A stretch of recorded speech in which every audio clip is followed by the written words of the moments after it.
Dominik Panáček.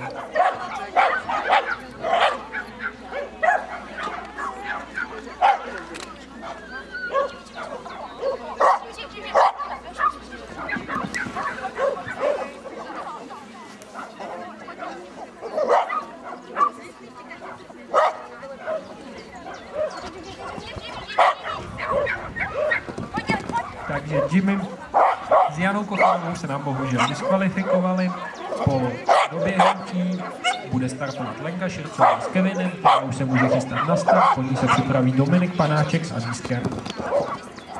Takže na startu se nám pomalu chystá Lenka Šircová s Pudlem Kevinem, po ní bude startovat Dominik Panáček.